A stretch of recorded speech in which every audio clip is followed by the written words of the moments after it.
여러분들께서 모국어 습득 방식의 엄마표 영어라고 했을 때 보통 영어 그림책을 가장 먼저 떠올리시는 분들이 많으실 것 같아요.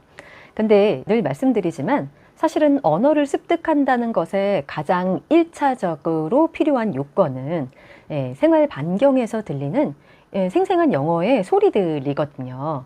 그렇기 때문에 기본적으로 우리나라처럼 항상 문 밖으로 나갔을 때 어디에서도 영어 소리를 듣지 못하는 그런 EFL 환경에서의 영어를 배우는 친구들에게는 사실은 그 영어 그림책보다는 영어 영상 보기가 훨씬 더 시간적으로 보았을 때 많이 투자하셔야 되는 그런 영역이라고 할 수가 있습니다.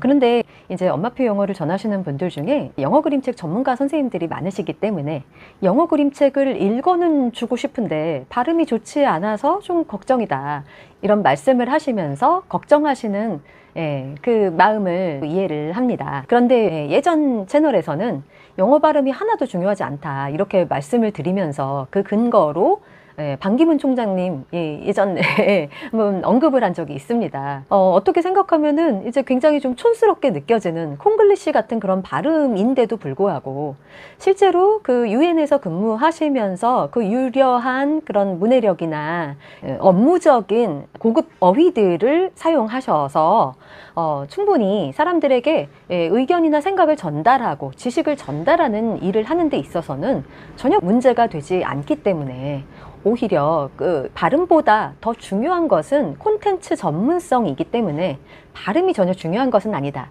이렇게 말씀을 드린 바 있습니다. 그런데요, 여러분, 실제로 제가 이제 원어민들을 만나면은 용기 내서 말을 걸어보기도 하고 그러거든요. 그런데 그분들이 한국인인 저를 바라보았을 때 제 영어 발음에 그렇게 신경 쓰시는 것을 제가 본 적이 없습니다. 네, 물론 이제 우리가 이제 해외 생활을 하게 되면은 좀 다른 문제일 수도 있지만 미국 같은 경우에 워낙에 다인종 문화이고, 그리고 해외에서 이제 자기 나라를 위해서 일하러 온 그런 사람들도 굉장히 많다는 것을 알기 때문에 그냥 발음이 좀 어눌하거나 하면 아, 외국에서 왔구나, 이 정도로 알아듣고 소통하기 때문에 크게 문제가 될까? 저는 그런 생각을 해요. 그래서 그런 측면에서 본다면 발음은 그렇게 중요하지 않다고 말씀드릴 수가 있죠.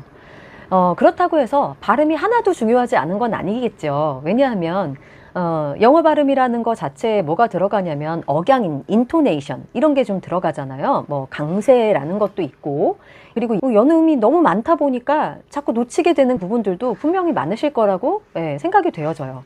그래서 여러분들이 눈으로 읽기를 할 때 들리는 영어하고 실제로 사람들끼리 서로 대화할 때 나누는 영어의 소리는 좀 차이가 큽니다. 속도도 엄청 빠르고요.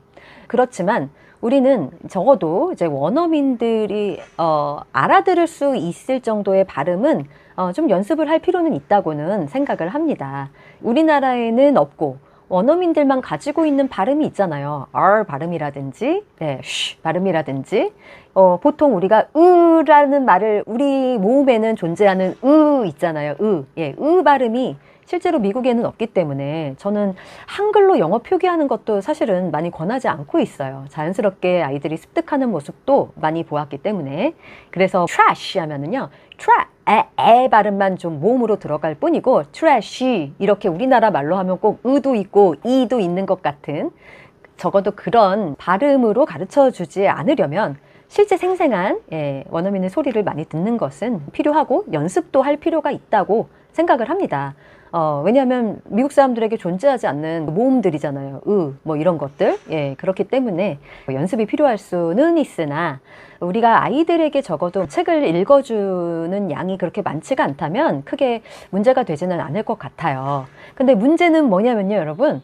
만약에 아이들에게 이제 좋은 발음을 전달을 해주고 싶으신데 발음이 좋지 않은 엄마가 계속해서 영어 책만 붙들고 엄마표 영어를 진행할 경우에는 문제가 될 수 있다고 실제로 저도 생각을 합니다.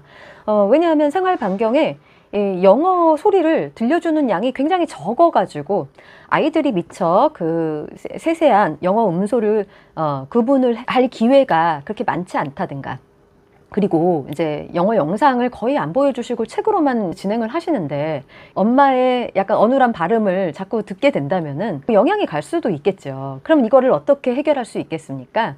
당연히 제가 누누이 말씀드리는 것처럼 항상 아이의 생활 반경에서 영어의 소리를 좀 가득 채워주시면 되는 거예요. 너무 어렵게 생각하지 마시고 말 그대로의 흘려듣기도 해주시면 좋아요. 아이가 자주 보았던 영상이라든지 책의 음원이라든지 이런 걸 평소에 좀 들을 수 있게끔 해주시고, 엄마가 읽어주었지만 그 원어민이 또 읽어주는 버전으로 아이에게 제차 3차 이제 흘려듣기를 시켜주시는 거 너무 좋은 활동이겠죠.